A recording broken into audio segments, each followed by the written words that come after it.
ากไม่มีอนินท์หญิงก็ไม่รู้ว่าจะผ่านช่วงเวลาที่อ้างว้างเปล่าเปลี่ยวมาได้ยังไง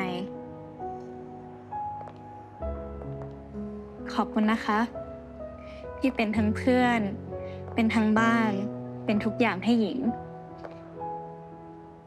เป็นหมูอุดอุดเป็นหมา เป็นแมวเป็นกระต่าย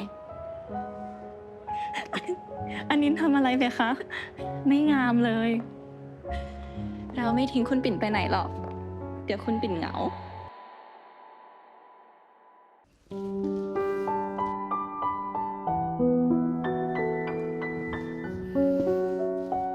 Let's talk.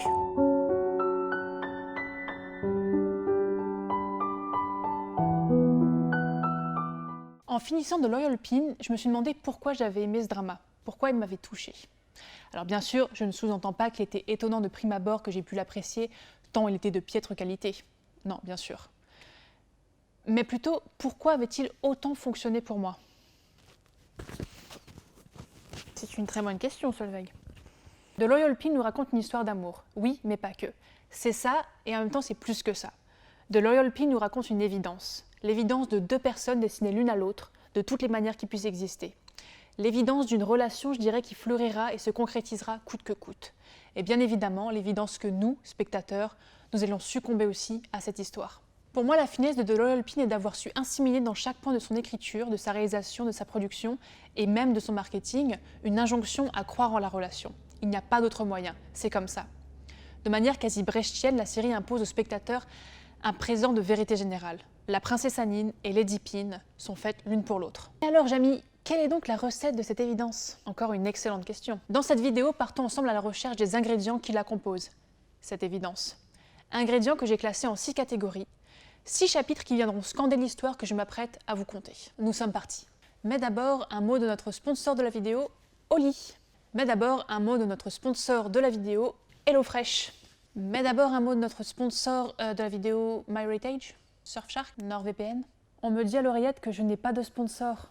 On me redit à l'oreillette que je n'ai pas d'oreillette non plus. Plus sérieusement, d'abord un petit résumé de la série. Normalement, si vous regardez cette vidéo, vous devez déjà savoir de quoi parle The Loyal Pin, mais au cas où, situons les choses. Notre histoire prend place dans les années 50 en Thaïlande et suit la relation de la princesse Anilapat, dit Anine, jouée par Becky Armstrong, et Lady Pilantita, dit Pin, jouée par Frin Sarosha Shankima, amie depuis l'enfance. À 14 ans, Anine apprend qu'elle doit partir pour poursuivre ses études en Angleterre, devant ainsi quitter pour la première fois sa meilleure amie. Mais alors, comment tenir la promesse qu'elles se sont faites de ne jamais se quitter? Eh ben, elles la tiennent pas du coup, vu qu'elles se quittent. Voilà, fin de la vidéo.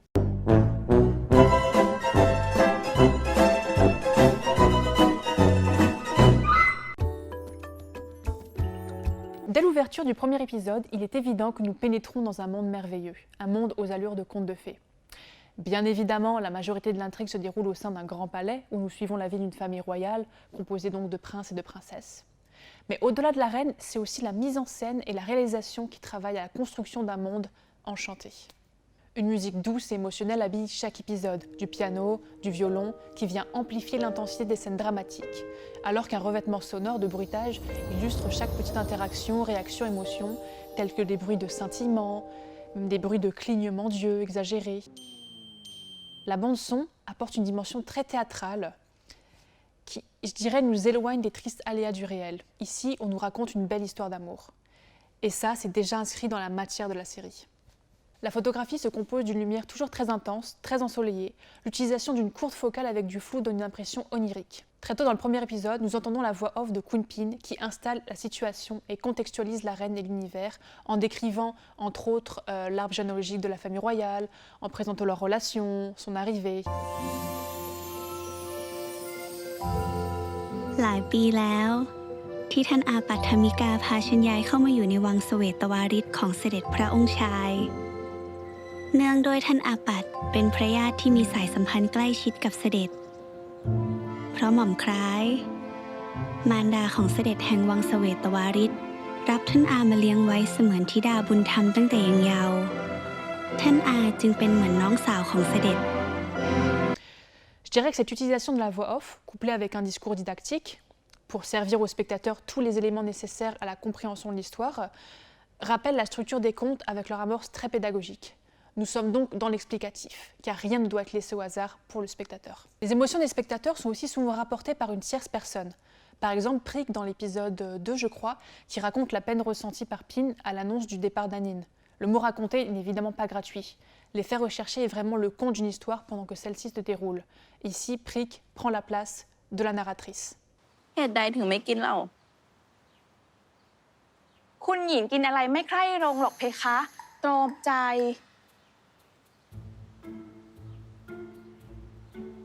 อานินเสวยเถิดค่ะ ทำไมล่ะคะ เหตุใดถึงกินไม่ลง ก็ยังทำใจที่ท่านหญิงจะไม่อยู่ ยังไม่ได้ไงเล่าเพคะ Similairement, les dialogues paraphrasent souvent ce qui vient d'être dit. Il y a une volonté clairement établie d'assurer une compréhension maximale des faits aux spectateurs, jusqu'à carrément mettre en exergue le processus didactique du récit. Le spectateur vraiment ne doit pas en perdre une miette. Il doit savoir exactement ce que les personnages se sont dit, ressentent, pensent. Exactement comme dans un conte. Alors, bien évidemment, je pense que le parallèle avec la narration d'un conte n'est pas gratuit. Les contes sont des enseignements de vérité générale, des motifs originels qui servent à instruire sur ce qui est vrai, les règles à suivre. Les messages et morales des contes ne sauraient donc pas être remis en cause. Il n'y a pas de biais interprétatif pour le spectateur. Nous sommes donc dans un monde merveilleux, un en soi chaleureux, coupé du monde, et donc dans lequel les règles du monde extérieur ne vont peut-être pas avoir autant d'influence. Un monde qui semble régi par ses propres règles, et donc dans lequel tout pourrait arriver. Même un conte de fées entre deux femmes. En dramaturgie, pour écrire de bons personnages, il ne suffit pas seulement d'écrire des personnages complets dans leur caractérisation individuelle, mais aussi surtout en complémentarité avec d'autres personnages. Ce qui manque par exemple chez un personnage pourra venir être complété par un autre, et ce sera donc cette synergie qui sera créée, qui fera grandir les personnages, les rendra plus forts, plus intéressants au regard de la narration. En effet, on n'évolue jamais tout seul, c'est toujours en étant éprouvé, mais aussi aidé, soutenu par des éléments extérieurs, qu'on va aller se transformer. Les valeurs des personnages sont donc intrinsèquement liées les unes aux autres. Ils sont donc dépendants. Et vraiment, ce que j'ai remarqué, c'est que la manière dont sont écrites Anine et Pin, dans leur complémentarité, il y a vraiment une réflexion qui est pour moi jusqu'en boutiste. Anine, de son côté, elle est faite d'un caractère aventureux, irrévérencieux, elle est très à l'aise, alignée avec ses convictions et ses sentiments. Elle représente pour moi ce qui est ancré, assuré. Cela, bien sûr, peut s'expliquer par son statut, mais aussi par le fait... par la stabilité de son environnement familial. Elle n'a jamais manqué de rien, a toujours été entourée par une famille aimante qui l'adore. Elle sait ce qu'elle veut et n'a pas peur d'aller le chercher. Queen Pin, elle est donc l'opposé d'Anine. Elle est introduite à travers déjà un traumatisme, la perte de ses parents. Elle est donc sans réel cercle familial, sans réel système de soutien. Et donc du coup, elle s'est construite dans la redevance. D'abord envers sa tante qui l'a adoptée, puis envers la famille d'Anine qui l'a recueillie. Elle est donc le personnage qui s'excuse d'exister et qui doit et veut plaire absolument. Elle se construit alors comme la femme parfaite, qui préfère s'occuper des autres avant elle, qui ne veut pas déroger aux règles. À cet égard, les longues scènes décrivant ses gestes minutieux et maîtrise dans la pratique de l'art culinaire, ou encore la nature même de son exutoire, la taille de mangue, du coup, il montre bien son besoin de contrôle et de maintien de façade. En effet, même quand elle est stressée, ressent le besoin de décompresser, elle le fait à travers une activité tout en maîtrise, tout en perfection, tout en minutie. De par leur caractérisation polarisée, les personnages d'Anine et Pin trouvent donc l'une en l'autre des éléments de complétude, une synergie qui crée un équilibre vertueux qui va leur permettre d'évoluer, de sortir de leur zone de confort, de leur carcan. Et in fine, je pense que c'est vraiment le dépassement de leurs limites qui leur permet de pouvoir faire accepter leur amour. Dans les derniers épisodes, Pin trouve le courage de se confronter au père d'Anine, dernier réfractaire, s'il en est vraiment, et Anine, inspirée par la sagesse et la mesure de Pin, tout au long de leur relation, d'accepter les compromis que la nature même de leur relation à l'époque, c'est-à-dire dans les années 50, leur impose. ความรักที่มีต่อคนรักคือสิ่งที่สำคัญที่สุดในชีวิตของอานินอย่างนั้นเหรอ ไม่ใช่ทั้งหมดเพคะ หากคนรักสำคัญที่สุด ลูกคงเลือกที่จะพาคุณปิ่นไปอยู่ด้วยกันที่อังกฤษถ้าว่าลูกนั้นรักครอบครัวไม่ต่างกัน ทั้งเสด็จพ่อที่ลูกเทิดทูนไว้เหนือเกล้าท่านแม่ที่ลูกไม่เคยอยากอยู่ห่าง ท่านพี่ชายใหญ่ พี่ชายรอง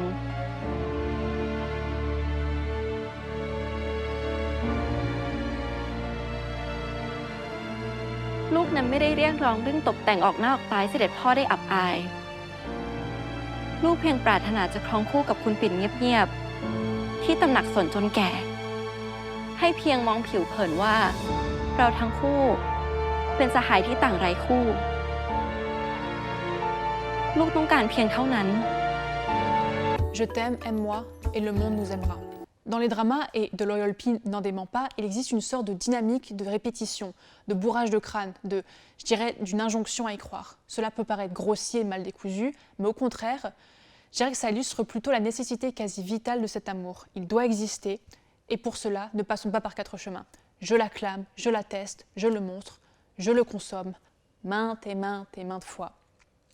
L'exposition amoureuse est frontale et apparaît donc comme une évidence.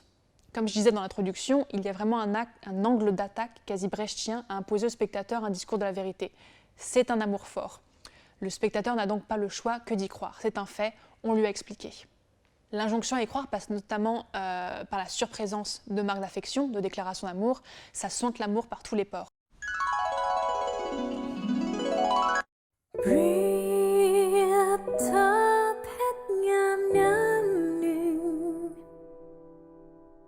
หวานปานน้ำพึ่งเดือนห้าหยาดเพชรเกล็ดแก้วแววฟ้าร่วงมาจากฟ้าหรือไรอยากมาแล้วอย่าช้ำสอง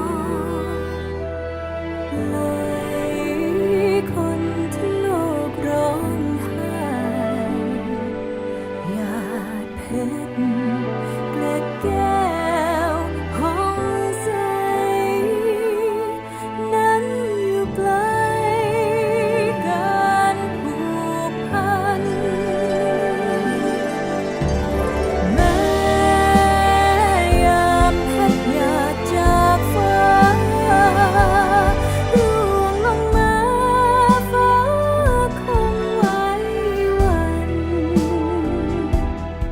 Et je pense que ça fonctionne aussi et surtout parce que c'est ce à quoi le spectateur aspire à travers l'échappée dans la fiction. Un amour intense, immuable, qui diffère du réalisme et du quotidien duquel nous devons nous contenter. C'était un peu triste ça quand même. Hein. Ta vie c'est de la merde, bah regarde des dramas. Il n'y a pas de souci en fait. Mais au-delà de l'injonction à y croire, qui passe donc comme je l'ai dit par la surdémonstration affective et tout ce dont on vient de parler, je trouve qu'il y a aussi une certaine maturité au niveau de la communication entre Anine et Pin. Généralement, pour rendre la trajectoire d'un couple attrayante, prenante, l'intrigue doit alterner entre des situations de valeur positive et des situations de valeur négative, des hauts, des bas, des ruptures, des oppositions, des réunions, mais aussi beaucoup de quiproquos, de manque communicationnel, de non-dits, car on n'ose pas, car on n'a pas assez confiance dans son partenaire, ou tout simplement parce qu'on s'est laissé manipuler par des paroles extérieures. Et ça, évidemment, ça peut durer sur plusieurs épisodes et surtout nourrir une certaine frustration chez le spectateur qui va souvent comprendre que ces quiproquos, ces situations négatives, eh ben, elles auraient pu être évitées eh bien, tout simplement en communiquant directement. En talk. Tout est vraiment connecté. Personnellement, je me dis toujours que ces situations servent moins le personnage ou sa relation avec autrui que l'instauration d'une tension dramatique. Sauf que généralement, quand une situation peut être simplement réglée par la communication et qu'elle perdure quand même, bah, la tension dramatique, elle n'est pas vraiment prenante, elle semble même factice et c'est assez frustrant pour le spectateur. Du coup, à contrario, il m'a semblé que dans la relation d'Anine et Pin, la communication directe faisait vraiment partie intégrante de son ADN. Si quelque chose me déplaît, m'a blessé, alors je le dis. Alors, cela étant dit, bien évidemment, nous restons dans un drama et le spectateur attend aussi quelques moments de tension, de doute. Mais ces moments, j'ai remarqué, ne vont jamais trahir la nature des personnages, celle de leur relation ou être trop poussifs. J'ai jamais remarqué de moments où je me disais « Come on, là c'est too much en fait, vous créez des situations, juste dites les choses ». Et généralement, dans The Loyal Pin, nous avons plus souvent affaire à des expressions de sentiments formulées clairement et sans détour. Et ça, j'ai trouvé ça très rafraîchissant.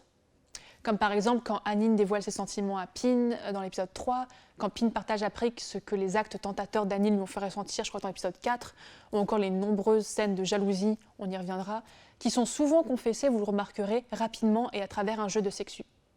de sexualisation, n'importe quoi. ลงโทษอย่างไรหรือคะ ลงโทษแบบคืนงานเลี้ยงต้อนรับอันนินวันนั้นหรือเปล่าคะ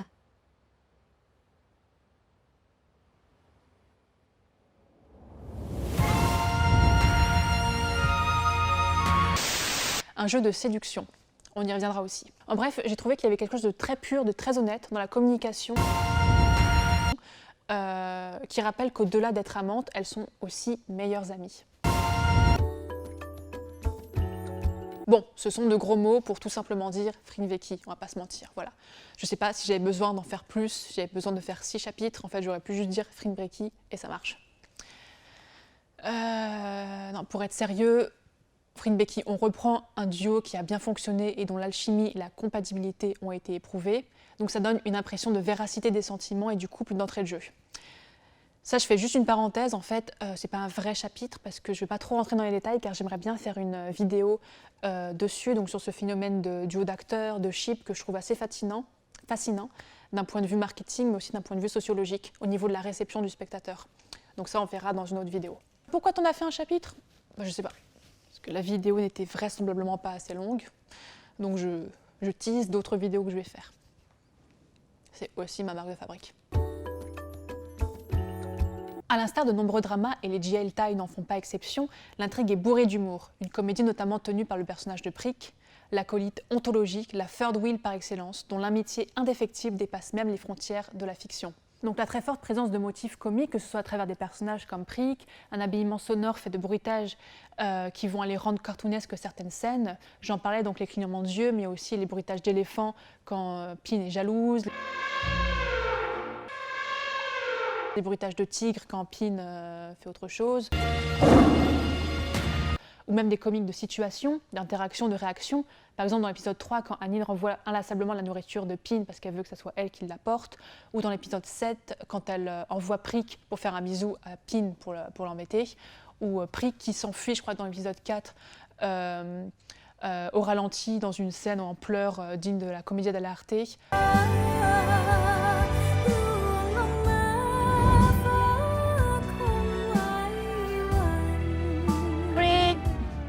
Ou même dans l'épisode 16 avec la scène du kidnapping, même si ça c'était plus chelou qu'autre chose, et c'était pas forcément drôle, plutôt malsain. Mais bon, il y avait une intention comique derrière, même si je pense que tous les fans et tous les spectateurs se sont demandé pourquoi ils ont fait ça. Il y avait une volonté comique, en tout cas les personnages ont bien rigolé, aux dépens de Pin.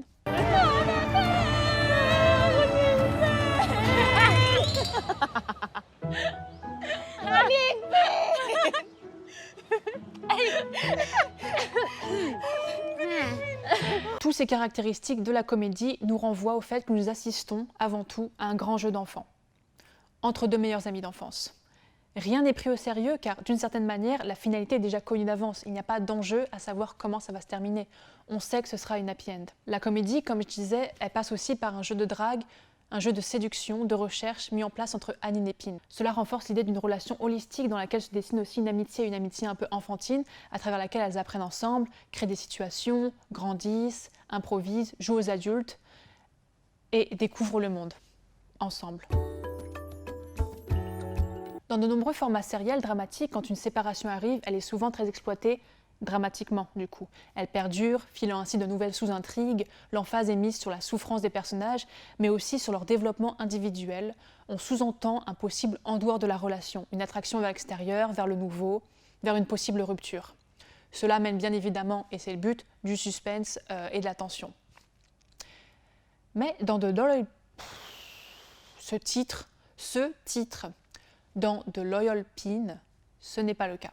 Le temps du récit qui encercle les séparations, il m'a semblé toujours très court, comme si même la structure narrative n'arrivait pas à séparer les personnages. Ce n'est jamais plus d'un épisode qui va représenter des années dans le temps de l'histoire, quand elles sont séparées, alors que quelques semaines ou quelques mois sont décrits sur plusieurs épisodes quand elles sont ensemble. Alors évidemment, vous allez me dire, nous ne sommes pas ici pour regarder une relation épistolaire, soit, on est d'accord, mais cela dit, j'ai trouvé qu'il y avait dans The Loyal Pin un delta très poussé entre leur temps de séparation et d'union, qui semblait volontairement exagéré en fait.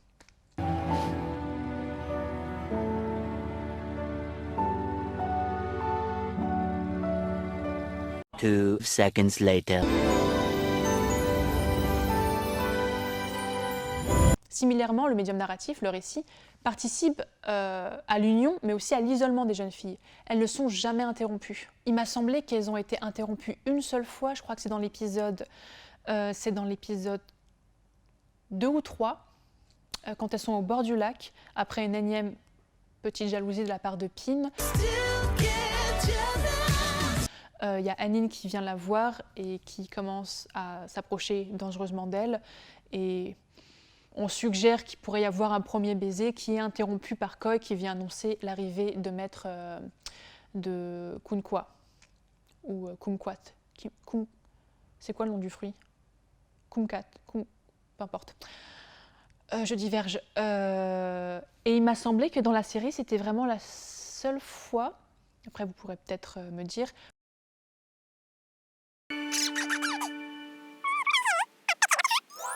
alors que les interruptions intempestives, c'est vraiment un motif assez répandu dans les soap-opéras. Dès qu'un couple est sur le point d'avancer, de passer une étape déterminante, de s'embrasser, de révéler leurs sentiments, d'avouer la vérité, de s'excuser, ils sont toujours interrompus.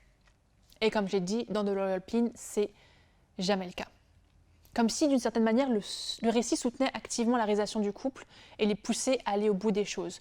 Vous avez quelque chose à dire, à faire, dites-le et faites-le. Personnellement, j'ai jamais vu autant de scènes d'intimité non interrompues. J'ai mal au dos, j'ai mal partout, j'ai mal aux pieds aussi. À la lumière de cette analyse, j'ai conscience d'avoir l'impression de clamer que ce drama n'en comporte pas. Des dramas. Que la relation coule de source sans obstacle, sans embûches, que tout roule sur des roulettes de bout en bout. Évidemment, ce n'est pas le cas et ce n'est pas ce que je dis.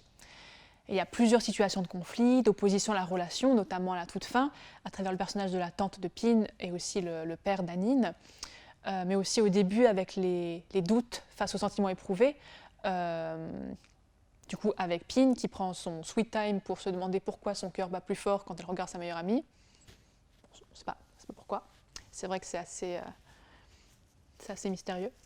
Évidemment, s'il n'y avait pas ces éléments, l'intérêt du spectateur se déliterait un peu et surtout il n'y aurait pas de challenge qui viendrait éprouver la relation. Cela étant dit, ce que j'ai trouvé intéressant et surtout original pour un drama, fortiori un drama GL historique, c'est qu'il se concentre plus sur la faisabilité du couple, sur son évidence, que sur tout ce qui pourrait empêcher sa concrétisation. Et même quand ces obstacles, puisqu'ils sont quand même présents, se présentent, ils sont vite déboutés par tous les motifs que j'ai présentés. Donc l'humour, la communication, la complémentarité des personnages. J'ai vraiment eu ce sentiment de bout en bout d'être plongée au cœur d'un sentiment fort, je dirais même holistique, qui n'acceptait aucun possible en dehors de lui-même. Tout au long de la série, Anine et Pin se font une promesse, être tout l'une pour l'autre, s'aimer et ne jamais, jamais plus être séparées. Et ces promesses, elles les tiennent. Tout au long de la série, celle-ci fait une promesse au spectateur. Vous allez regarder une évidence que vous n'allez pas pouvoir nier. Et elle la tient, non? 5% de batterie, on retente une conclusion. Nous arrivons donc à la fin de cette vidéo review, j'espère qu'elle vous aura plu. Ça m'a bien plu de la faire parce que, comme vous avez pu le deviner, j'ai vraiment adoré la série The Loyal Pin. Voilà, c'est tout pour moi. Merci encore d'avoir regardé la vidéo. Si vous l'avez aimé, n'hésitez pas à liker, la partager, commenter, tout ça. Vous connaissez, toutes les personnes sur le YouTube Game vous harcèlent avec ces demandes.